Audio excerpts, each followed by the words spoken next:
Good morning, students. Today's chapter is solid state and the topic is the voids. Okay, so let's discuss what is voids today. Voids होते क्या हैं कि voids का मतलब होता है नॉर्मली स्पेस, कि जब हम क्लोज्ड पैक्ड स्ट्रक्चर करते हैं कि for example this is your unit cell, कि ये जो क्यूब है ये आपका यूनिट सेल है. ओके, तो यूनिट सेल के अंदर क्या होते हैं, हमने जो सिंपल यूनिट सेल किया था उसमें हमने क्या किया था, ये स्फीयर है. तो स्फीयर आपस में टच होते हैं. तो कितने स्फीयर, सपोज करो मैं यहाँ पे 4 स्फीयर बना देती हूँ, तो 4 स्फीयर आपस में टच होंगे. यहाँ पर एक 4th स्फीयर भी आएगा. ठीक है, ये 4 स्फीयर्स हो गए. तो जब ये 4 स्फीयर्स आपस में टच होते हैं तो स्फीयर्स हो गए कॉन्स्टिट्यूएंट पार्टिकल्स. लेकिन जो बीच में, ये दिख रही है मेरी फिंगर जहां जा रही है, ये बीच में जो एक स्पेस, एक वैकेंट स्पेस, एक खाली स्पेस जो क्रिएट होता है, ये वाइड्स होते हैं. इसलिए तो हमें इन वाइड्स के बारे में रीड करना है टुडे. हम आज इसी के बारे में पढ़ेंगे. तो आपने क्लोज्ड पैक्ड जब हमने क्लास ली थी, क्लोज पैक्ड स्ट्रक्चर, तो उसमें हमने किया था टेट्राहेड्रल और ऑक्टाहेड्रल वाइड्स होते हैं. हम आज उसी को डिस्कस करेंगे, वाइड्स को. ओके, तो वाइड्स जो स्पेस होता है, वैकेंट स्पेस होता है, अगर वो आयनिक सॉलिड की बात करें, यानी क्रिस्टल हमारा आयनिक सॉलिड है, तो आयनिक सॉलिड के अंदर जो आयंस होते हैं वो हमेशा बिगर होते हैं. ठीक है, तो आयंस जो नेगेटिवली जो चार्ज होते हैं आयनिक के अंदर, वो हमेशा फॉर्म करते हैं क्लोज पैक्ड स्ट्रक्चर. यानी इसके अंदर जो ये स्फीयर्स हैं, ओके, ये जो कॉन्स्टिट्यूएंट पार्टिकल्स हैं ये एनायंस होंगे. और कैटायंस कहाँ जाता है फिर, कैटायंस छोटा होता है, तो कैटायंस जो बीच में वाइड बनेगा, चारों तरफ ये आ जाएंगे, तो दीज आर द एनायंस. 2 ये और 2 आपको नीचे होंगे, तो दीज आर द एनायंस. और कैटायंस क्या होगा, बीच में जो वाइड होगा वहां ऑक्यूपाई कर लेता है. ओके, क्योंकि वाइड छोटा होता है और वाइड फिर कैटायंस में स्मॉलर साइज ऑक्यूपाई आ जाता है, इसमें फिल हो जाता है. If the cation is very small, की कैटायन बहुत की, वैसे तो कैटायन हमेशा ही वाइड में आएगा, लेकिन वाइड्स भी 2 टाइप की होती हैं, टेट्राहेड्रल एंड ऑक्टाहेड्रल. तो टेट्राहेड्रल होती है स्मॉल, तो बहुत छोटे अगर कैटायंस है, बहुत ही साइज छोटा है, तो वो टेट्राहेड्रल वाइड्स में आ जाते हैं. और कैटायंस का साइज थोड़ा सा बिगर है, एनायन से बिगर नहीं, एनायन तो बिगर ही रहेगा. हम सिर्फ कैटायन की बात करेंगे. कैटायन बहुत छोटा है तो वो टेट्राहेड्रल वाइड्स में फिल हो जाएगा. अगर एनायन थोड़ा सा ठीक सा साइज है, बड़ा है, तो वो ऑक्टाहेड्रल में फिल हो जाएगा. तो आप इस चीज को याद रखेंगे हमेशा. Not all the voids are occupied. This is very important कि क्रिस्टल लैटिस के अंदर मान लो 50 वाइड्स हैं फॉर एग्जाम्पल, कि जस्ट आप एज्यूम कीजिए लेट, कि जब आपने एज्यूम किया कि उसके अंदर टोटल कितने वाइड्स हैं, टोटल 50 वाइड्स हैं, तो ऑल 50 सारे 50 वाइड्स फिल नहीं होंगे. ठीक है, कुछ फ्रैक्शन ऑफ ऑक्टाहेड्रल फिल होते हैं उसके अंदर, या टेट्राहेड्रल वाइड्स फिल होते हैं. डिपेंड करता है केमिकल फॉर्मूला क्या होता है वाइड्स का. ओके, अब हम जैसे कि मैंने आपको बताया ऑक्टाहेड्रल और टेट्राहेड्रल 2 टाइप्स के वाइड्स होते हैं. तो हम लोकेट करते हैं, आपको बताते हैं कि क्रिस्टल के अंदर टेट्राहेड्रल वाइड्स कहाँ बनता है. जब हमने पैकिंग स्ट्रक्चर बताया था तब आपको बताया था कि इस टाइप का स्ट्रक्चर, कि जब आप इस टाइप का स्ट्रक्चर बनाते हैं लाइक दिस, इस टाइप का जब आप स्ट्रक्चर बनाते हैं, देखिए क्या आपको नजर आ रहा है ये वाला टाइप स्ट्रक्चर, कि आप ये लेयर बनाते हैं और उस पर जब नेक्स्ट लेयर इसके ऊपर रखेंगे, तो जब डिप्रेशन में जो लेयर रखी जाती है तो वो जो वाइड बनता है वो इसका टेट्राहेड्रल वाइड्स होता है. और सेकंड लेयर और फर्स्ट लेयर के जो बीच में जो वाइड फिल नहीं हुआ वो ऑक्टाहेड्रल वाइड होता है. जो कवर हो गया वो टेट्राहेड्रल, जो कवर नहीं हुआ जो अभी भी दिख रहा है वो होता है ऑक्टाहेड्रल वाइड्स. ओके, तो ये तो क्लोज पैक्ड स्ट्रक्चर वाला था. अब हम इसमें आपको बताते हैं कि टेट्राहेड्रल वाइड्स कहाँ पर है. लेट्स कंसीडर यूनिट सेल, कि आप यूनिट सेल सीसीपी या एफसीसी लैटिस आप कंसीडर कीजिए. एफसीसी माने फेस पर कॉर्नर्स भी हैं और फेस पर भी कॉन्स्टिट्यूएंट पार्टिकल्स हैं. तो ये डिवाइडेड हमने एक लैटिस को 8 क्यूब्स में डिवाइड कर लिया, 1 2 3 4 और नीचे भी ऐसे 4 क्यूब्स, यानी 4 यूनिट सेल आपको नजर आ रहे हैं एक लैटिस के अंदर.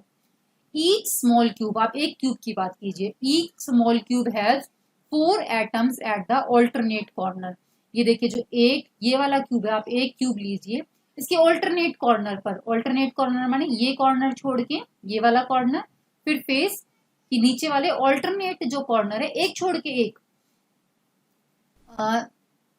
join the alternate when we join the each corner regular a tetrahedral formed कि उसमें फिर tetrahedral form होगा.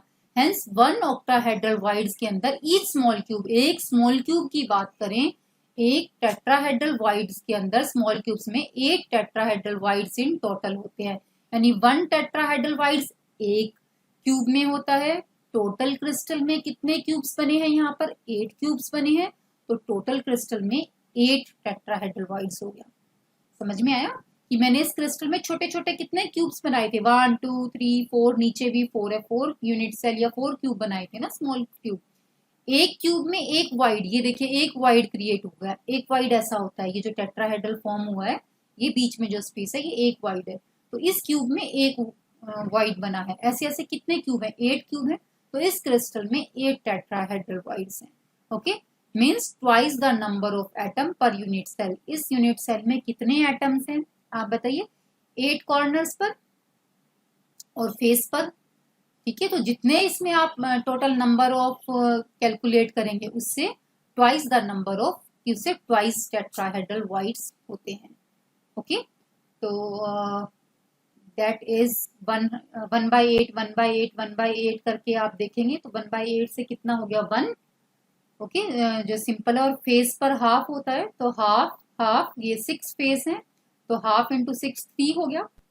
मैं कॉन्स्टिट्यूएंट पार्टिकल कैलकुलेट कर रही हूँ, कॉन्ट्रीब्यूशन. इस यूनिट सेल में कॉन्स्टिट्यूएंट पार्टिकल्स कितने हैं?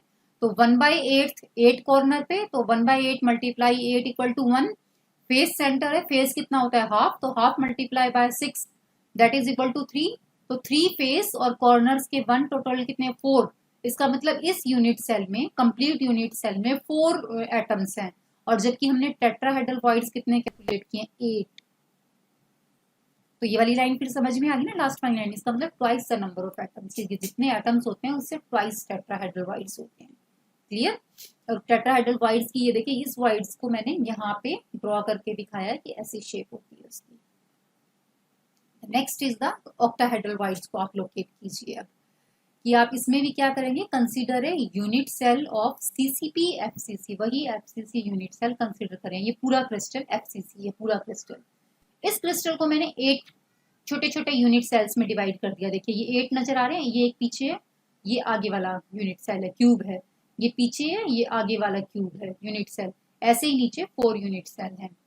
If these phase center are joined and the octahedral is generated, कि इन सबके phases को, phase का है ये ना, phase वाला, इस phase पर, and then this phase, then this phase, then down वाला phase, ये towards us and ये backward phase. तो 6 phase हो गए. इन phases को आप join कर दीजिए. तो इन phases से जो voids create हुआ वो void हमारा octahedral void है. ठीक है, तो 1 octahedral void at the centre. तो सेंटर के ऊपर कितने ऑक्टाहेड्रल वॉइड बने? 1 बना. And the 12 octahedral voids present on the 12 centre of the edge. लेकिन हर एक एज से जब हम क्रिएट करेंगे, कि अभी तो आपने सेंटर से क्रिएट करा, अब इस वाले से आप क्रिएट कीजिए. ये वाला जो फेस है उससे क्रिएट कीजिए, क्योंकि यहाँ पे भी तो एक क्रिस्टल होगा. 3D इमेजिन कीजिए. तो इस वाले वॉइड से एक और वॉइड्स क्रिएट होगा, octahedral voids. And the total and the 12 octahedral voids are present on the center of 12 edges. तो edges के सेंटर पर, हर एक edges पे जो कितने 12 edges हैं, तो हर एक edges पे octahedral voids बनेगा. तो कितने? 12 edges, तो 12 octahedral voids हो गए. Each voids of the edge center is shared by 4 unit cell. कि हर एक आपस में 4 unit cell से covered होगा. Hence the contribution कितना हो गया? कि 12 ऑक्टाहेड्रल वॉइड्स क्रिएट हुए. एक ऑक्टाहेड्रल वॉइड्स 4 यूनिट सेल से कवर है. इसका मतलब 1/4, तो टोटल हो गया 3. ठीक है, hence the total 1 plus 3 octahedral voids हो गया. 1 कहां से आया? ये 1 तो सेंटर पे बन रहा है बेटा, एक ही रहा ना सेंटर पे. एक तो आपने सारे centre centre centre face face face बना के सेंटर पे वाइड बना दिया. तो ऐसा नहीं है एक वाइड यहाँ बनेगा, और भी इसके वाइड्स बनेंगे. एक वाइड ये बनेगा और बाकी 3 वाइड्स इसके एजेस पर बनेंगे. ये एज, जो एज है, ये वाली एज. तो अगर ये मैंने ये वाली एज ली है, दिख रहा है आपको, जिसमें मैं ये एरो कर्सर ओपन कर रही हूँ, तो इस वाली एज पे भी एक वाइड बनेगा. ठीक है, तो यहाँ पर जो वाइड बनेगा, मान लो ये कंप्लीट वाइड बना, लेकिन ये कंप्लीट वाइड हमारे लैटिस में तो कंप्लीट नहीं आ रहा ना, ये हमारा लैटिस सिर्फ इतना ही है। देखो मैं आपको इसको इससे समझाती हूँ, ये आपका लैटिस है, ठीक है, कंप्लीट लैटिस। इस लैटिस को मैंने 8 में डिवाइड कर दिया, 8 यूनिट सेल में। ये वाले यूनिट सेल आपको यहाँ से दिखाई देंगे, 1 2 3 4, नीचे भी 5 6 7 8 लैटिस में। तो 8 ऑक्टाहेड्रल वाइड्स तो बीच में है, समझ में आया, बीच में एक ऑक्टाहेड्रल वाइड्स, ये वाला सेंटर वाला, जब आप फेस फेस को मिलाएंगे तो एक ऑक्टाहेड्रल वाइड्स बन जाएगा। बाकी ऑक्टाहेड्रल वाइड्स कहाँ है, एजेस पर, ठीक है, लेकिन एज पर बेटा वो पूरा उसके अंदर नहीं है, मर्ज नहीं है वो ऑक्टाहेड्रल वाइड्स। मान लो ये सपोज करो कि मैं थोड़ी शेप बदलती हूँ, एक मिनट, कि ये आपका लैटिस है, ये वाला एज, मैं ये वाला एज शो कर रही हूँ क्योंकि हमारी फिगर में भी ये कॉर्नर वाला एज है। तो इस वाले एज पे मान लो ये एक वाइड बना है, it is not sphere, it is a wide, wide assume करो ये वाइड है। तो ये जो एज वाला वाइड है, ये वाइड 1/4 है बस इसके अंदर, समझ में आए, मतलब बाकी इसका जो पोर्शन है वो बाकी अलग अलग क्रिस्टल लैटिस के अंदर मर्ज हो रखा है, इस वाले के अंदर बस 1/4 ही आया हुआ है, ठीक है। तो 1/4 ये है, ऐसे ऐसे कितने एजिज हैं हमारे इसके ऊपर, 12 एजिज है, तो 1/4 इसके अंदर मर्ज है, 1/4 यहाँ पर मर्ज है, 1/4 यहाँ पर मर्ज है। तो 1/4 1/4 1/4 ईच एज पर, एज कितने हैं, 12 एज, क्लियर। तो 12 मल्टीप्लाई बाय 1/4 कितना हो गया, टोटल 3 वाइड्स के बराबर हो गया। तो एक वाइड अंदर 3 वाइड्स के बराबर जगह एजिस पर खाली है, तो टोटल 4 ऑक्टाहेड्रल वाइड्स हो गए, क्लियर, समझ आ रहा है। तो आप इससे भी देखेंगे, एक तो ये रहा कंप्लीट वन, और ये 1/4 हमारे क्रिस्टल लैटिस में है, जो आपका क्रिस्टल लैटिस ये नजर आ रहा है, उस क्रिस्टल लैटिस में 1/4 ही है मर्ज, और बाकी जो ये बाहर की तरफ दिख रहा है दूसरे क्रिस्टल लैटिस का पोर्शन है। तो हमारे एक एज पे 1/4 है, ऐसे ऐसे 12 एजीज हैं, तो 12 एज इंटू 1/4 3 हो गया, 3 के बराबर ऑक्टाहेड्रल वाइड्स, तो 3 + 4 टोटल 4 ऑक्टाहेड्रल वाइड्स हैं।